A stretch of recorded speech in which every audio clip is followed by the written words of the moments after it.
料理学校にも通っていたこともあり、料理の腕は横綱級なんだとか。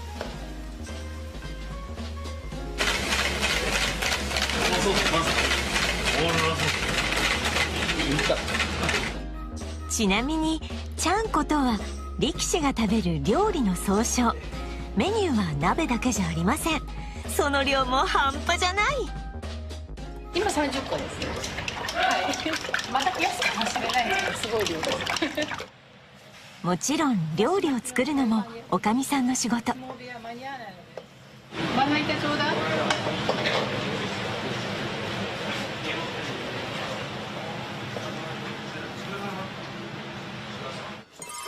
実はこれらの大量の食材は全て部屋を応援してくれる方々からの差し入れなんですって。何かしら毎日がね届きますね。魚は週3日は届くから。そうですね。魚は皆さん好きなんですよ。まあはい。いろいろね、はい、アイデアを出しながら。肉が好きです。肉がフルーツが好きです。肉も好きです。体見て分かる。肉。寿司好きだよね。寿司食べますとね。まあ300回くらい最初ないですね。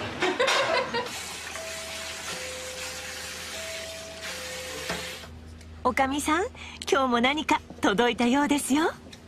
すいません。どうもありがとうございます。社長によろしくお伝えください。ありがとうございます。助かります。講演会の方からお肉が届きました。その量がものすごかった。牛肉です。巨大な肉の塊。その重さなんと 40kg。どうする？考えるだけ。力士の血となり肉となる食材はまさにお宝。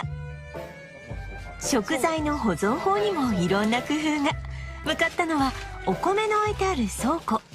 おかみさんが考えた長持ちさせる秘策とは。はい、とくん、掃除機。はい。掃除機？一体何をするのでしょう。今から布圧縮袋に入れるので、ここにお米を入れて。重たいから。おかみさんを手伝うのはこの春中学を卒業したばかりの新人結城海。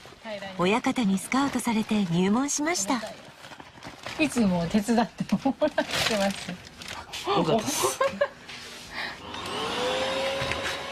掃除機で空気を抜いていきます。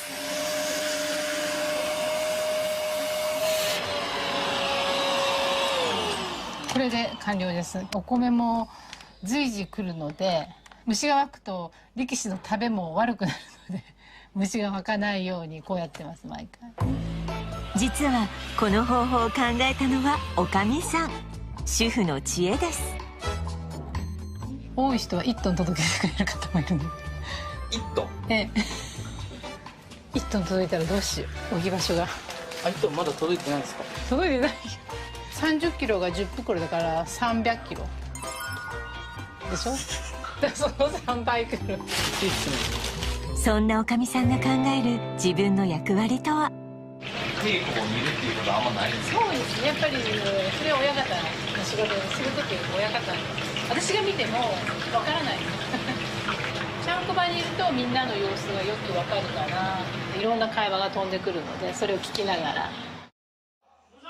午前11時、厳しい稽古も終わり、力士たちの食事が始まります。今日のメニューはあんこうの入った味噌ちゃんこ鍋に、そして夏にぴったりホルモン炒め。おかみさんの作ったう巻きなどバランスの取れたメニュー。美味しそう。力士若いので和食系はあまり食べて飽きるじゃないですか。なのでポテトフライとかみんな好きなので。そんなちゃんこのルール。最初に食べられるのは部屋で一番偉い親方。そして関取、一番上の兄弟子です。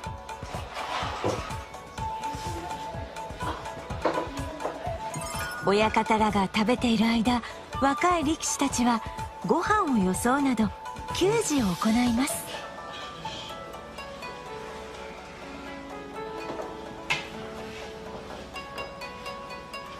食事の時になんかルールっていうのがあるんですよ。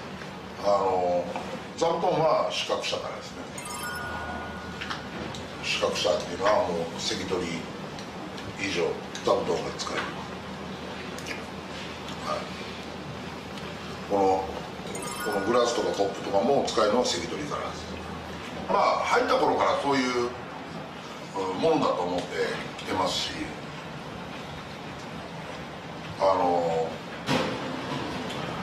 くご飯食べたかったり座布団行きたかったら早く関取になるよっていう。最初に食べたければ番付を上げろ、身をもって学ぶ厳しい勝負の世界。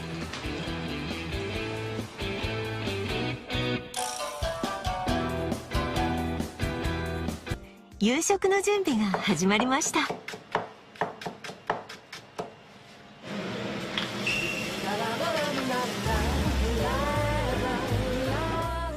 夜のちゃんこはひき肉たっぷり、お豆腐6丁を入れた豪快麻婆豆腐をはじめ、全部で3品、もちろん食材は全部差し入れ。知らんまえ。おカメラ見とり。絶対行かへん。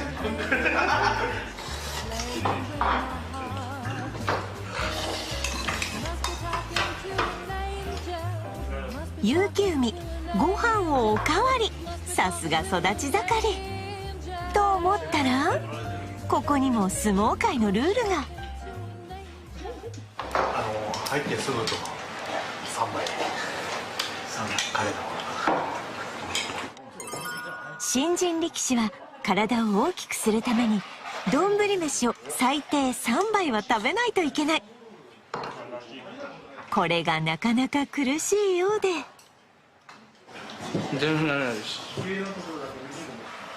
新人にとってはまさに苦行。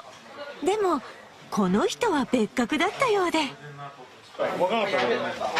でもこんなに重い平飯入って真ん中が出てる。あれ食いつって。うわーっちー。3個くらいで2、3分食ったっす。あ、ブワー飲み込んだもん。頑張れゆきおかみさんが優しく声かけ。日の夜会スタート。ちっちゃいな。これ中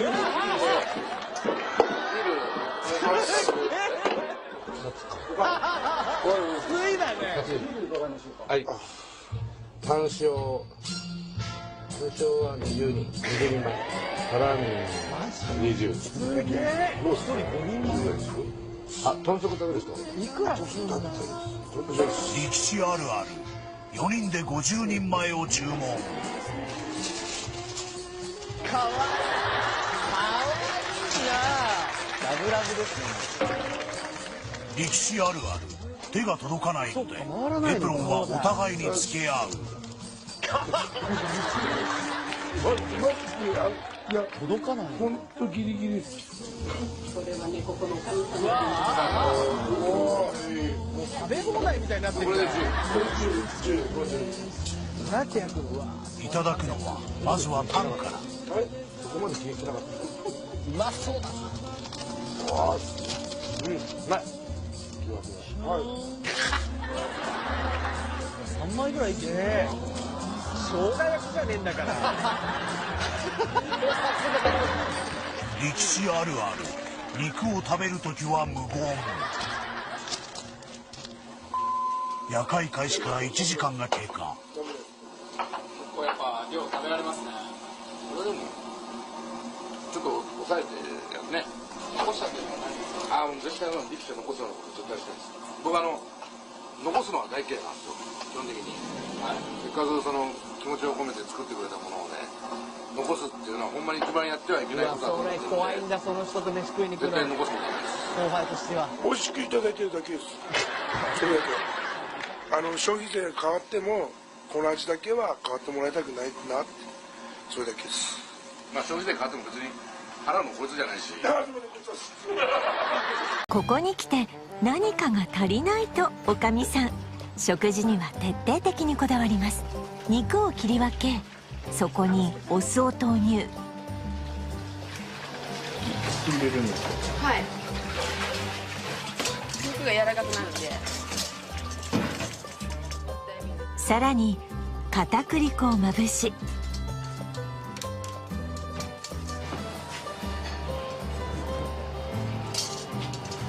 そしたらお肉が中がジューシーなんです。柔らかいんです。はい、酢が中で、お肉を柔らかくして、そして片栗粉でそれを凝縮するという。だから中がパサパサしないですね。はい、つみれの時によくします。式秀部屋名物の薬膳鍋、お味の方は？おいしい。ちょっと味見してみんな。はい。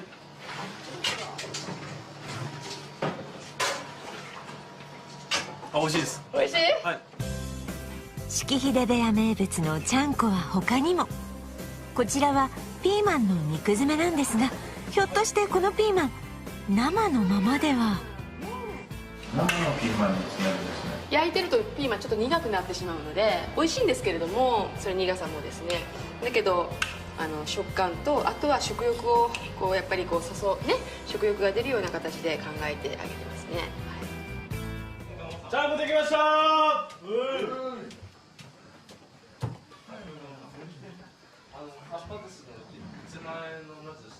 ちゃんこできましたー。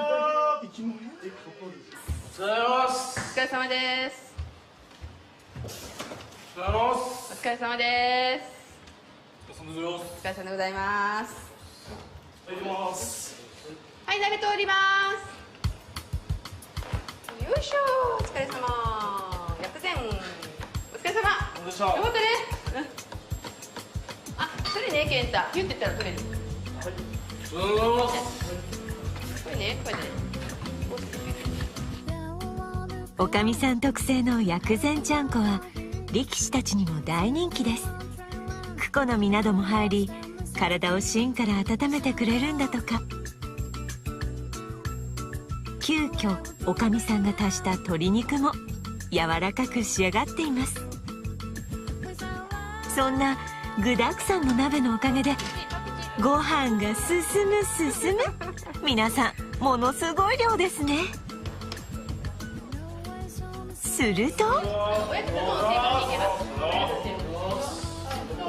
親方がやってきました。この日は遅くなる自分を待たずに先に食べるよう力士たちに伝えていました。出来たてのちゃんこを温かいうちに食べてほしいという親方のささやかな心遣いです。